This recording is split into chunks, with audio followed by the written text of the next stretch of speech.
Hello and welcome back. I am just getting back in the groove of recording videos again. Okay, so I'm so happy to be back.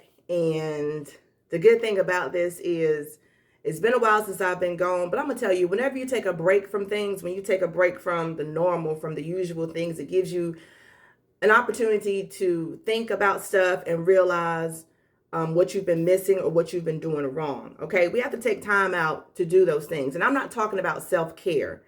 A lot of people talk about self-care, pedicures, rest, and all that stuff. But in those moments, you should be having these revelations. You should be having these lessons just in a moment of stillness, just in a moment of doing nothing, or just in the essence of let's try something new. All right. So I'm going to tell y'all what I've been going through. I have been blessed, right? So I have a good paying job. I have a nice home. I'm doing good. My health is good. I feel good. I look good. I'm in good spirits a lot. I have even gotten better at having patience with people who I probably wouldn't usually deal with.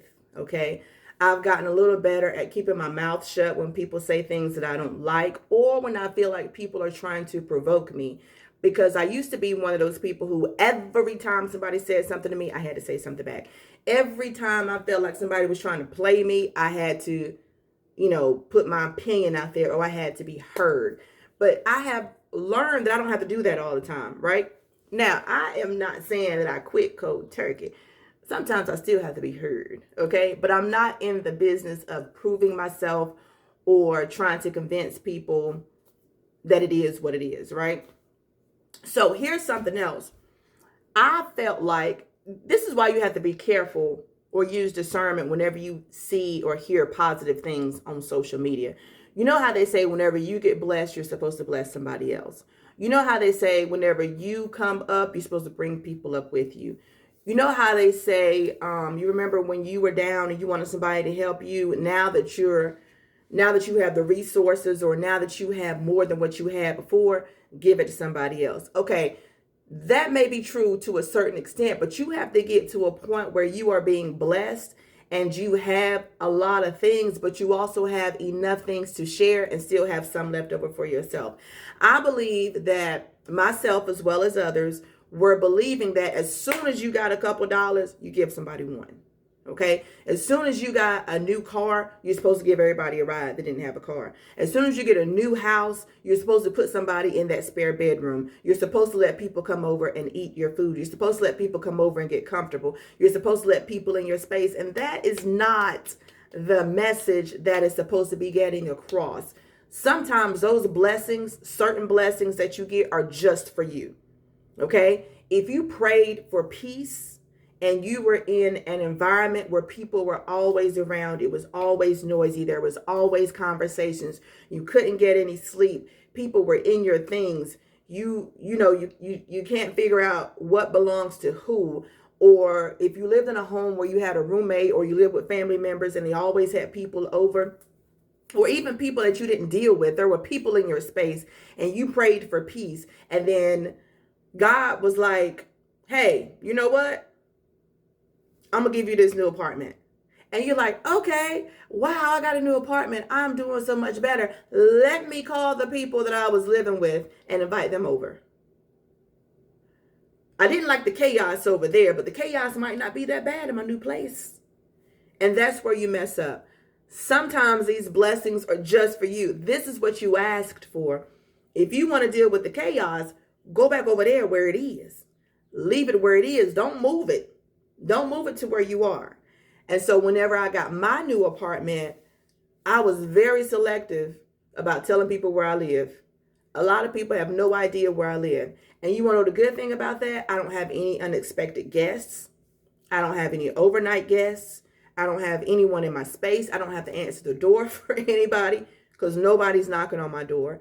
I don't have to worry about people asking to borrow things. I don't have to worry about people saying, hey, I'm in the area. None of that stuff. I am here. This is my piece. If I want to deal with people, I can meet them somewhere, or I can go to their home, or whatever the case may be. But I prayed for peace. I prayed for space. I asked for abundance and I got it, right? Before I got this apartment, I had already started saving money. And so here's something else. While I was saving money, I wasn't sure when I wanted to move. I wasn't really 100% sure that I wanted to move.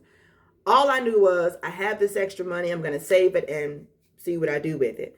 Now, I used to not have a great relationship with money. As soon as I got it, I spent it. As soon as I got it, I spent it. As soon as I got it, you can have some. As soon as I got it, let me bless this person. As soon as I got it, let me go do this and do that, right? I had to get a good relationship with money because I kept asking for more money. I kept manifesting more money. And then when I got it, I was giving it to somebody else. So at this point, I'm saving money, right? And then I got this apartment.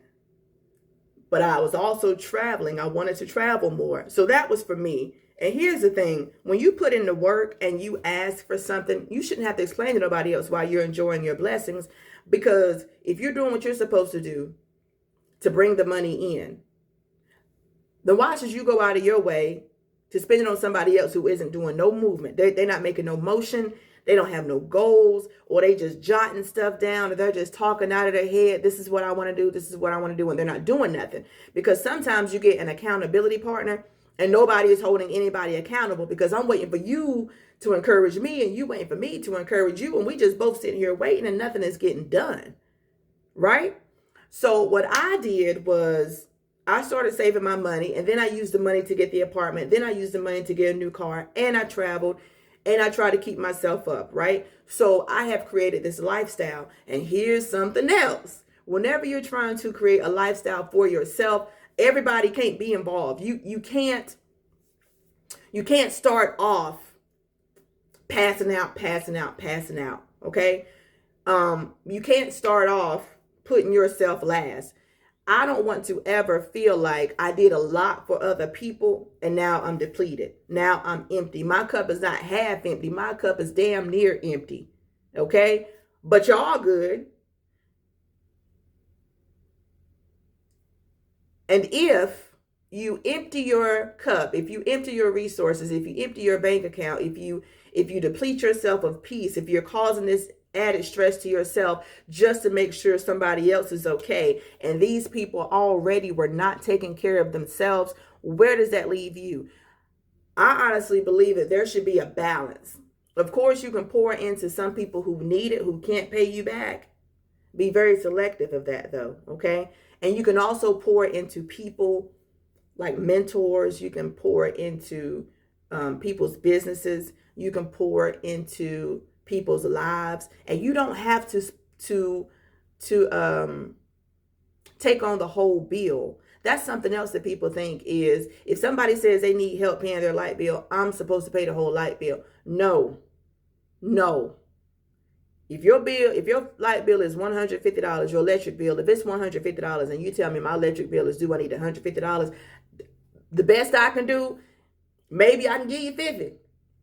Maybe I can only give you 10. It depends on the plans I already have for my money. And you shouldn't have to go in your secret stash. You shouldn't have to draw any money out or take out a loan to help somebody else. That's their responsibility. And it may sound harsh coming from somebody saying, you ain't got to help everybody, but you don't. There are so many people in the world, and you have to remember, not one person in this world deals with just one person. I don't know if that's true, but I would like to assume that nobody only deals with one person. So as a collective, you should be able to get something from somebody else. And if it's one of those things where somebody always needs something, where somebody is always asking for something and they're always short, then they need to rethink their life. Like I was saying at the beginning of this conversation, I was saying sometimes you have to take a moment to realize what's going on. You have to see what's happening. It's not always about taking care of yourself and pampering yourself and doing all those things. Sometimes you have to sit back and look at your patterns. Okay? What can I do next month that I didn't do this month that's going to get me further? Even if it's whatever you're doing is going to get you an extra $20. Even if what it's doing is going to give you an extra hour of free time. Even if it's something that's going to get you into a place where you don't have to ask anybody for something. I don't feel like a lot of people are putting their full potential towards what works. I think that some people are comparing their lives to people who have went through some mess, went through some stuff to get to where they are. Because I didn't just come up. Baby, no, I did not just come up. I went to go stay in a relative's house, and I was supposed to stay there until I got on my feet. And y'all know how long that lasted? 6 years. 6 years. And I had 1, 2, 3 jobs, 4. I had 4 jobs while I was there. In that 6 years, I had 4 jobs. The pandemic hit, so that's how I lost my 3rd job. And then the 4th job, no. I'm tripping. I lost the 2nd job because the pandemic hit. And then the 3rd job, I left it to go to the job that I'm at now, right? But it still took 6 years. So, and I was trying. Like, I was trying to get out on my feet. I was even starting businesses. I had 4 jobs, but I had started 3 or 4 businesses during that time. So I was trying. So even somebody who was putting their all into it, you know, you're doing things that you've seen that work for other people. You're taking a chance. You're taking a risk. You're investing. You're trying to be consistent, all this stuff. And things work and don't work, work and don't work. It's kind of back and forth, up and down. So anybody who says they only need like a month to get on their feet, what are you talking about? Because if you already have your resources lined up to get you on your feet in a month, just wait a month. You know, but it took me 6 years, okay? So I'm saying, don't look at somebody else's circumstances and say, well, you have this and you have that, because some people are getting these things and are still trying to maintain them. Like it's still a challenge. So you have to take that into consideration. But I want to tell y'all this story about always feeling like when you get something, you have to give it to somebody else. I have been saving up money again because my son graduates in June and we are in March. Tomorrow is April 1st. April, May, June. So my son graduates from high school in like 10 weeks. That is right around the corner. So I've been saving up money to celebrate his graduation. I've also been saving up money to, you know, help him once he graduates, just some stuff that he might need because he's going to college. And in the process of me doing that, every now and then I'll put an extra few dollars here, a few dollars there, do a couple things. I don't know if y'all are aware, but now on Cash App, you can get a savings account and they'll give you like up to 3.25% interest. Now that's more interest than what my bank account gives me. So I have started a savings account with Cash App. I have 2 Cash App accounts with the money in them, right? So that's something else. Even if you can't put $10 a week or whatever, shit, put $5 a month. All you need to do is put some money somewhere that's going to gain some money, okay? And I know people say, well, like these challenges, and that's why everything is not for everybody. I have seen the challenges online that says the first week put $10, the next week put $20, next week put $30, next week put $40. Anybody getting paid weekly probably ain't making the kind of money where they can just keep putting money in there like that, right? So anyway, you start where you can start, worry about the rest later, right? But I've been saving money, and then I felt like I wanted to help somebody out. So I was going to take some of the money that I had saved and actually get someone a car, right? That's what I wanted to do. I was going to buy them a car. And then as I'm in the process of saving this money, my vehicle was hit back in January. It was hit on January 31st. Today is March 31st. So exactly 2 months ago, my vehicle was hit during a snowstorm. I was in the house, so I'm perfectly fine in case you're wondering.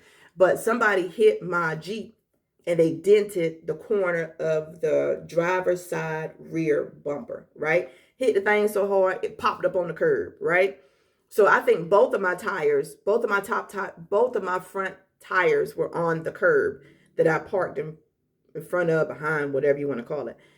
And there was debris everywhere. So my neighbor knocks on the door and says, hey, do you drive the black Jeep? And I said, yeah. She said, well, somebody hit it and he's still out here. So I go outside to check it, and the guy is still out there. And there is debris everywhere. I mean, it's just broken stuff, broken stuff. And I'm thinking, dang, he effed my Jeep up. No, that was his stuff. He was driving a 2013 Honda Civic. That whole front bumper came off. The tag plate came off. The emblem came off. Pieces on the side came off. All types of stuff. He hit my Jeep and the car that was next to me. Now, this was in January 31st. And I already thought Jeeps are kind of sturdy, like they're built for that type of stuff. These Jeeps are made to climb rocks and all this other stuff. So I'm probably okay. So I go on about the process, and because I wasn't in the vehicle and I didn't get hurt, I believe that's what took so long for things to kind of get rolling. But I just dropped my Jeep off at the repair shop Monday of last week. Today is Tuesday. I dropped off Monday of last week. And then Thursday, I get a text message like, hey, we need to come pick your Jeep up. Now, if y'all are like me, you're thinking, you ain't got to pick my Jeep up because I already dropped it off. So I'm not answering this text message. I know it's a scam. That was last Thursday. Well, then yesterday, Monday, I get a phone call. I get a phone call and they're like, hey, we need to come pick up your Jeep. Where is it? And I said, pick it up for what? And they said, because it's totaled out. And I said, who told you it was totaled out? You know what I'm saying? Like, y'all playing with me. So they named the other guy's insurance company. They was like, they told us it was totaled out. I said, well, who told them? The lady was like, I don't know who told what. She ain't say it like that, though. She was very professional. But she was pretty much saying, I don't know who started it. Where's your Jeep? So I told her the repair shop. She put me on hold. She calls them, and they answer the phone. She said they answered the phone. She spoke to a lady who said, yes, the Jeep is totaled out. I was like, all right, cool. So I called the place, and they hadn't told me anything. So the woman was like, yeah, it is totaled out. We need you to come get your things out so they can come get it. I was like, okay. Now, here's the thing. I'm about to wrap it all up. If y'all have never seen an episode from me before, I'm one of those. I said all of that to say this. That's how a lot of my episodes are going to go, okay? A short story long type thing. So before all of this had happened, my Jeep payments were high. Okay. Not like I couldn't afford them type high, but high because I didn't put any money down. And there's a lot of people who can't get a vehicle without putting something down. I got it without putting any money down. And I also got the 2-year extended warranty. And I also got the gap insurance. Now, the extended warranty, I probably didn't need it. But as far as the gap insurance, because I was driving a Jeep Wrangler, I felt like I needed the gap insurance because anything could happen. I could go rock climbing and the Jeep flip over. Anything, whatever happens, right? So I had that, which is a good thing because I still owed a lot on the Jeep. I only had it for a year and 3 months, right? So I owed a lot of money on it. And back to what I was saying. So prior to that, I was like, I need to get this Jeep payment down. And I was getting letters in the mail, refinance. You could save $200. You could save $300 a month. You could save a couple thousand a year, whatever. And I was like, okay. So I was looking at the letters and I was like, I'll come back to it later. And you know how, I don't know if whatever you look at in real life, if it sticks to your eyes, and then whenever you look in your phone is like, I can analyze your eyes. I know you was looking at getting your Jeep payment down. Let's show you some ads. So I was getting these ads on social media about a new vehicle. I was getting these ads about lowering, your payments. I was getting these ads about loans and stuff, all this stuff coming in. So I was like, I need to lower this Jeep payment. Well, lo and behold, the people call and they say, hey, your Jeep is totaled out, which means I don't have no Jeep payments. I don't have any payments whatsoever. However, like I told you earlier, I was thinking I need to take some of this extra money that I have and buy somebody else a car. That money for a car, the thought of me spending money on a car, that was for me. That was my blessing. And I could have bought somebody else a car and then I had one and put myself in like a financial situation where I couldn't get me a new one or something like that. So that's the point of this video, is to say sometimes your blessings are for you. Okay. Whenever you get a new place and you had to go through it by yourself, nobody helped you pay the deposit. Nobody helped you choose it. Nobody helped you get your electricity turned on. You did all that by yourself. Sometimes it feels like as a reward, you're supposed to have a housewarming party. You're supposed to have people over.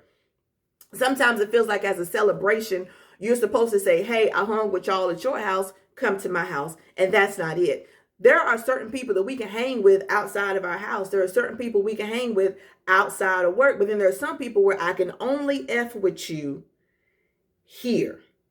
Okay? I can only come to your house and we meet outside. Once we clock out, don't call me, don't text me, don't look for me on social media. You are cool here. Okay? Once I get my new place, y'all can't come. No offense, y'all can't come.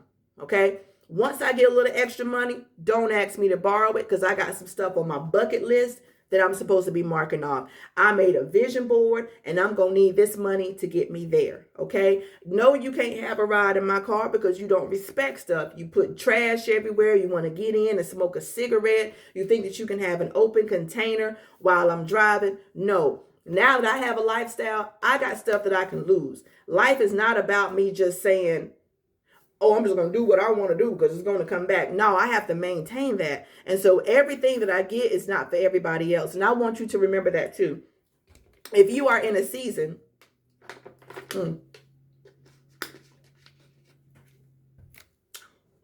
if you are in a season where you are asking for things, you feel like you deserve better. You feel like you require more. You feel like you're just not at your full potential. You don't feel like you're close to your potential. If you feel like there's about to be a shift in your life, there is going to be one because you already have your mindset that this is what I want.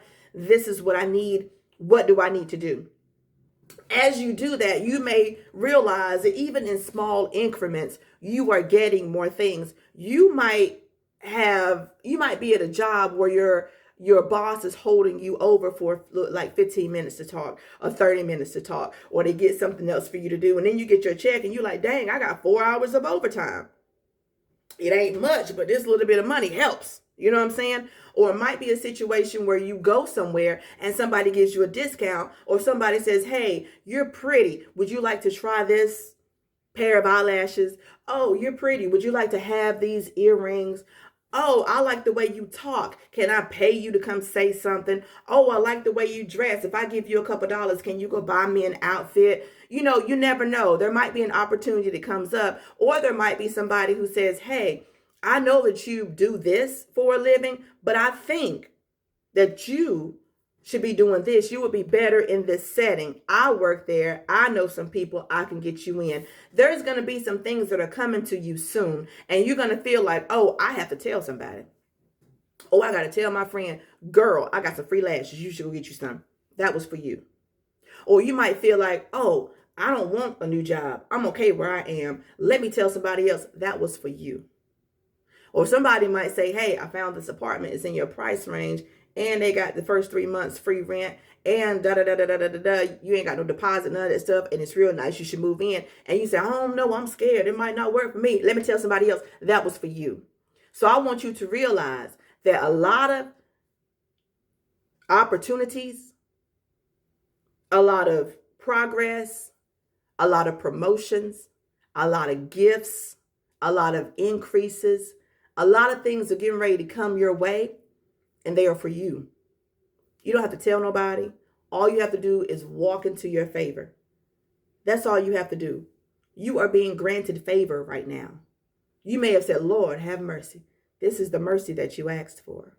You may have said, why are things so hard for me? The fact that it's getting easier, this is for you. You don't have to pass it on to anyone else. Those cliches about when you get something, give it to somebody else, that's for somebody who needed this much. And when they got it, that's for you. When you get here, that's still for you, because this right here is going to maintain what was here. When you get up here, that's when you can reach down and say, hey, I have enough to give you and still have enough left over for me. People try to give away their blessings as soon as they give them. And that's why you feel like, why every time I take a step forward, I take 2 steps back? Sometimes it's you, because there are people sitting around with their hands held out just like this. I saw you get a little something. Give me some. You know? And they're in the same spot they were in. They're in the same house they were living in. They're in the same job if they even have a job. They're driving the same car, or they're still bumming rides. They haven't tried to improve their appearance. They haven't tried to improve their attitude. They haven't learned anything from watching other people. They are the type of people who are not going to change. And I heard a saying one time, now this is a good cliche, if you help, give me a second. If you help a man when he is in need, he will remember you the next time he's in need, which means they're going to keep coming and coming and coming because you give so freely and you give so easily. So don't be so quick to give something to somebody. The same way your boss says, what you mean you need a raise? If you need a raise, I need you to do this and this and this and this to get it. And then we'll see. Same thing, same way you have to treat these people. What you mean you need a loan? Because I don't even know how you're going to pay me back. So now you're in a situation where you can give them a loan knowing they're not going to pay you back. You can give them a loan and beg them to pay you back, or you can just not give them a loan. Or you can make them work for it. We all have things that we need to be done. It's a lot of stuff that you can ask people to do for money. Depending on how bad they want it, don't give it to them. There's a lot of people who are always asking for something knowing they knowing they won't give you anything in return. And we just have this heart of, oh, I feel sorry for you. I remember when I needed something too. But the difference is when I needed something, I was working for it. I was offering something to people. I was selling stuff. There was a point where my money was so low, I was selling stuff that I needed. Like, I need this. Maybe I can replace it later. But right now I need this. So it is what it is. You know what I'm saying? I was selling stuff that I needed. I was getting rid of stuff that I absolutely should have kept. But like they say, out of sight, out of mind. So just remember that when you were getting blessings, let some of those blessings, the majority of those blessings, be for you. You asked for it. It came to you. Keep it for yourself.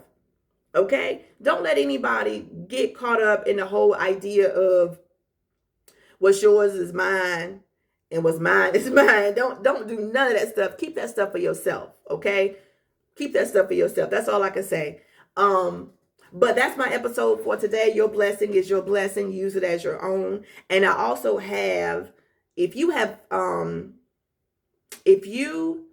not joined my emailing list, I know a lot of you have, but if you have not joined my emailing list, you can go down to my website, girlfriendletmetellyu.com. And you can go on there and you can see my website, and you can also go ahead and join my emailing list. And I have a book on there called Finding Peace Where You Are with What You Have. That is a great ebook that I wrote myself. If you could go on my website, you can purchase it. You can join my emailing list, and I hope to talk to y'all soon. My social media tags are in the description of the video. My name is Latasha with Girlfriend Let Me Tell You, the podcast, because I have something to say. Have a good one, y'all.